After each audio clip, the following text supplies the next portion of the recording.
Hello, everyone.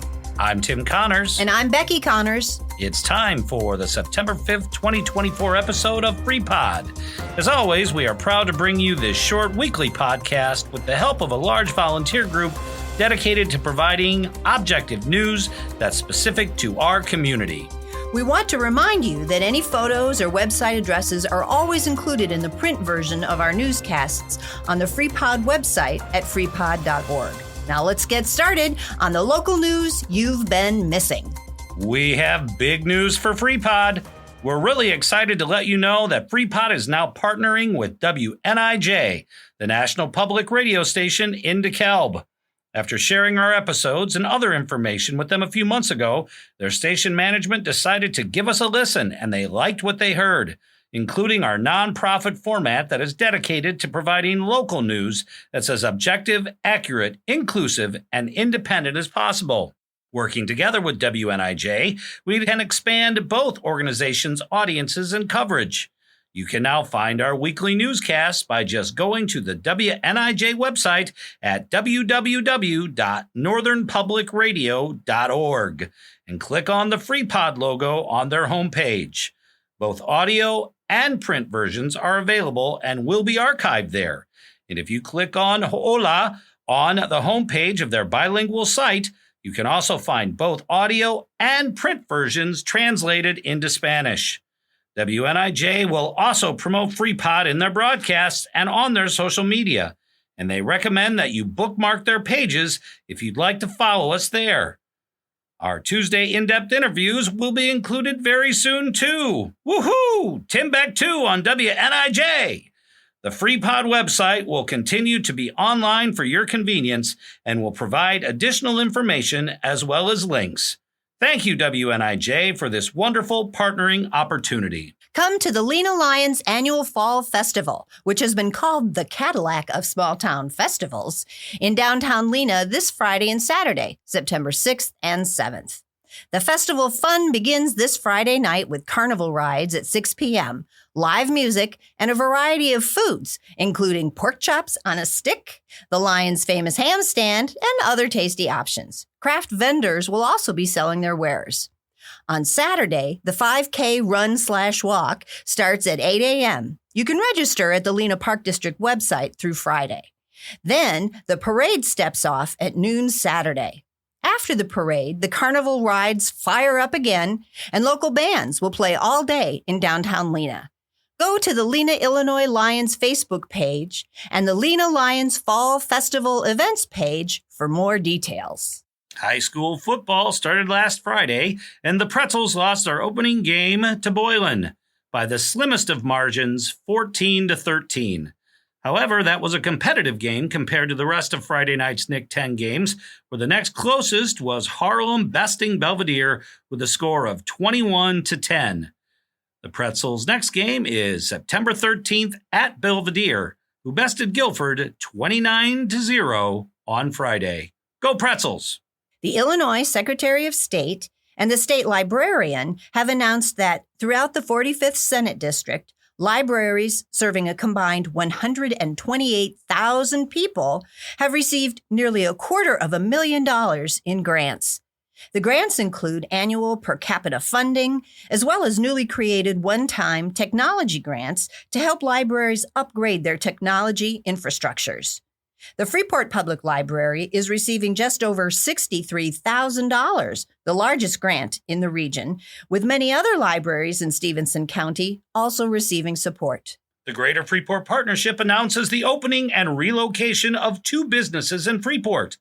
Ribbon cutting ceremony at the new location for the Freeport Area Church Cooperative Food Pantry at 890 West Galena Avenue, Freeport, will be on Friday, September 6th at noon.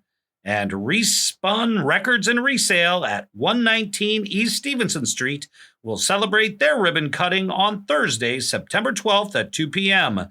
The public is invited to attend these events and visit these businesses in their new locations. There's a buzz about Stephenson County, and it has nothing to do with this summer's cicadas. It has everything to do with a growing prosperity. So begins an overview of Stephenson County in the August edition of Northwest Quarterly. Freeport was the primary location featured, including interviews with Michelle DeHaven Quest, CEO of the Foundation for Northwest Illinois, Andrea Schultz-Winter, Executive Director of the Greater Freeport Partnership, County Board Chairman Scott Helms, Ann Sadler, broker and owner of Choice Realty, FHN CEO Mark Gridley, Highland Community College educator Scott Anderson, and Freeport Mayor Jody Miller with City Manager Rob Boyer. Boyer highlighted infrastructure improvements, including reconstruction of 6.5 miles of roadway this year, the new $60 million wastewater treatment plant that draws from new sources of groundwater, and $12 million in forgivable loans from the Illinois Environmental Protection Agency to replace 2,300 lead water service lines. He also mentioned the 1% sales tax increase to fund future road repairs. Boyer expects it to provide an additional $3 million per year to update all of Freeport's streets as part of a 25-year program. New businesses downtown and in the Meadows Shopping Center, including the soon-to-open Beefaroo, were also examples of growth and success. The article reviewed home sales, the education system, including Highland, workforce initiatives, healthcare resources, downtown revitalization efforts, and successful community entertainment events. Lena Village President Steve Buss and Adkins Energy COO Bill Howell were also interviewed. You can find the complete article at the Northwest Quarterly website. FHN has received 5 American Heart Association Get With the Guidelines Achievement Awards for demonstrating commitment to follow up-to-date research-based guidelines for the treatment of heart disease and stroke, ultimately leading to more lives saved, shorter recovery times, and fewer readmissions to the hospital. Every 40 seconds, someone in the U.S. has a stroke or a heart attack, and heart disease and stroke are the number 1 and number 5 causes of death in the U.S., respectively. Get With the Guidelines puts the expertise of the American Heart Association and American Stroke Association to work for hospitals nationwide, helping ensure patient care is aligned with the latest guidelines. As a participant in Get With the Guidelines programs, FHN qualified for the awards by demonstrating how their organization has committed to continuously improving quality care. According to FHN Stroke Program Coordinator Tracy Love, with a stroke, time lost is brain lost, and this award demonstrates FHN's commitment to ensuring patients in our community receive care based on nationally recognized clinical guidelines. FHN Cardiology Clinical Nurse Leader Laura Mack says the program results in better patient health by helping to track and measure performance in providing quality cardiac care that leads to better patient outcomes. You can read more about the guidelines and FHN cardiovascular services at www.fhn.org. As of August 31st, regional gas prices reached an average of $3.21 per gallon of regular fuel on Monday, down from the previous week's price of $3.32 per gallon, according to the U.S. Energy Information Administration. The average fuel price in the Midwest region has fallen about 27 cents since July. A year ago, the average gas price in the Midwest region was 12% higher at $3.64 per gallon. In Freeport, prices for regular gas at regional and nationally branded gas stations dropped 20 cents in the past 2 weeks, from $3.79 per gallon to $3.59. The United States Department of Labor said that initial filings for unemployment benefits in Illinois have dropped. New jobless claims, a measure for layoffs, fell to just under 8,000 in the week ending August 24th, down from almost 8,200 the week before. Nationwide, U.S. unemployment claims dropped to 231,000 last week, down 2,000 claims from 233,000. Unemployment claims can be either seasonally adjusted or not seasonally adjusted. Seasonally adjusted data averages in the types of changes that normally occur at the same time and in about the same magnitude every year, such as seasonal adjustments, holidays, sales, and model changeovers, and takes longer to produce since these changes occur over months. Data that is not seasonally adjusted can be acquired more frequently, often weekly. For Stephenson County, The not seasonally adjusted unemployment rate was 5.7% as of July, compared to a national rate of 4.5% and an Illinois state rate of 6.2%. This information is available from the U.S. Department of Labor's weekly reports. To better inform policymakers on the root causes of poverty and economic insecurity in Northwest Illinois, CEO Michelle DeHaven Quast of the Foundation for Northwest Illinois has been appointed to the Governor's Commission on Poverty and Economic Stability by Illinois House Minority Leader Tony McCombie. The commission is made up of 25 members, consisting of 4 members of the State General Assembly, 1 member of the judiciary, and 20 public leaders who represent key constituencies impacted by poverty. The commission was created to address root causes of economic insecurity, racial disparities, and other contributing social, economic, and cultural factors. DeHaven Quast states, "The overall purpose of the Illinois Commission on Poverty Elimination and Economic Security is not unlike the goals and interests of the Foundation for Northwest Illinois. The 5-year strategy to reduce deep and persistent poverty can be found online at ilga.gov/reports. The updated mRNA COVID vaccines from Moderna and Pfizer are now available and are free of charge under most health insurance policies. The new vaccines are based on the KP.2 strain, one of the variants that have caused the majority of infections during this summer's COVID wave. According to the CDC, everyone, especially older adults and those with weakened immune systems or other health issues, should get the new vaccine. Although children 6 months and older should probably also get the vaccine, parents should check with their pediatrician to see what is recommended for their child. According to the CDC, if you've had COVID this summer, you'll have strong infection-based immunity and can wait a few months after your infection before getting the vaccine. You can wait 3 months since your symptoms began, or for asymptomatic cases since you first tested positive. Remember that the COVID and flu vaccines are not live virus vaccines, so you cannot get the disease from the vaccine. In other health news, you may know that Dr. Anthony Fauci was recently hospitalized with and subsequently recovered from complications from West Nile virus. What you may not know is that late August and September is the prime season for this disease. This may seem counterintuitive since mosquitoes are often more associated with hotter summer months, which makes it important to pay attention to what's happening now when it comes to West Nile virus. In 2001, Illinois had the most cases of human, horse, and bird cases of West Nile virus in the entire country. Since then, it has been endemic in the upper Midwest, meaning that we can always expect mosquitoes to spread it from birds to humans, usually beginning in late summer. So far in Illinois this season, there have been 9 human cases, 29 cases in birds, 1 in a horse, and over 2,000 positive mosquito batches. So far, Stephenson County has reported 2 bird cases and 2 mosquito traps that tested positive, and Winnebago County has reported 1 human case. So West Nile virus is definitely here.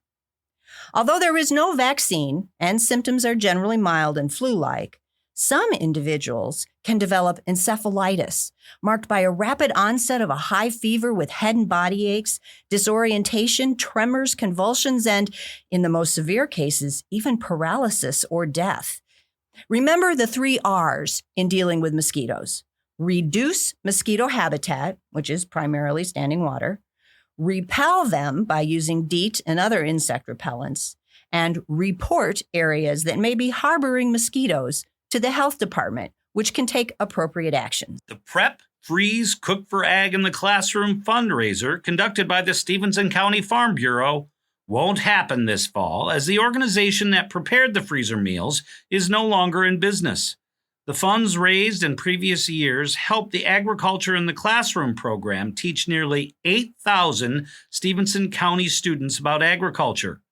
If you would like to support the Agriculture in the Classroom program by becoming 2024-2025 program sponsors, donations can be sent to the Stephenson County Farm Bureau at 210 West Spring Street in Freeport. Checks can be made out to Stephenson County Farm Bureau Foundation. This Saturday, just like the second Saturday of every month, therapy dogs will be at the Freeport Public Library, and they are just waiting to have stories read to them. PAWS for Reading is the library's program in which certified therapy dogs listen to any and all kinds of books that young readers might like to share with them. It's from 11 a.m. to noon on Saturday, and we hope there will be plenty of readers to entertain the furry listeners who will be waiting for them. This Friday, September 6th, the Freeport Park District is hosting a free movie, Outdoors at Crape Park. The featured movie is If, which was in theaters just this spring and boasts a star-studded cast, including Ryan Reynolds, John Krasinski, Steve Carell, Phoebe Waller-Bridge, and Louis Gossett Jr. The movie is rated PG and is about a young girl who goes through a difficult experience and then begins to see everybody's imaginary friends who have been left behind as their real-life friends have grown up. The showing will begin at dusk at the Koenig Amphitheater, also known as the Crape Park Bandshell, but attendees are welcome beginning at 7 o'clock. In case of bad weather, check the Park District website at freeportparkdistrict.org for updates. Bring your snacks, lawn chairs, bug spray, and blankets for an evening of family fun at Crape Park. Even though it's in Rockford and has already received a lot of press, we want to mention the opening of the Hard Rock Casino in Rockford, as it's a substantial news story for the whole region. The 180,000 square foot casino resort has nearly 1,300 slot machines and 44 table games, including 6 table rooms dedicated to baccarat and poker. The auditorium for live performances, which can be converted into a banquet hall, can seat up to 2,000, and there are 6 restaurants. And then there's that giant guitar at the casino entrance. It's a replica of the checkerboard Hamer standard used by Rockford legend and Cheap Trick Hall of Fame guitarist Rick Nielsen, and stands over 62 feet high. We also want to let you know about 2 great events coming up soon in Freeport. First, up on Saturday, September 21st, is the Northwest Illinois Air Show at Albertus Airport. Aerobatics, daring barnstorming flights, and warplanes are just part of the fun, which also includes live musical performances and a food court. Then, on Saturday, September 28th, it's the Pretzel City Brewfest, voted the best brewfest in Illinois in 2022. Over 150 different brew flavors will be available for testing. We'll have lots more on both of these events in the next couple of newscasts, and Tim Beck, too, will be all over Brewfest in the coming weeks. For more information on many more fun events and activities throughout Stephenson County, visit the Greater Freeport Partnership website at greaterfreeport.com and click on Weekly Events. We're pleased to share that in next week's Tuesday in-depth interview, I will talk with Dr. Rocio del Castillo, Assistant Superintendent of Language and Culture for Freeport School District 145, about bilingual instruction throughout the district. This conversation will post at noon on Tuesday, September 10th. With that, time's up for this week. But tune in again next week for more about Freeport businesses, city plans and progress, area rewards and recognition, local impacts related to state and national news, and more. FREEPOD couldn't come to you without the help of many local supporters. We're especially appreciative for the Mass Communications Department at Highland Community College for producing this podcast, as well as our many liaisons and reporters for the time they volunteer to bring the news to you. Thank you, Highland and Team FREEPOD. If you have story suggestions or would like to make a tax-deductible contribution to support FREEPOD, visit our website at www.freepod.org. I'm Becky Connors. And I'm Tim Connors. And we hope you'll check back next week for more news you've been missing. Thank you for listening.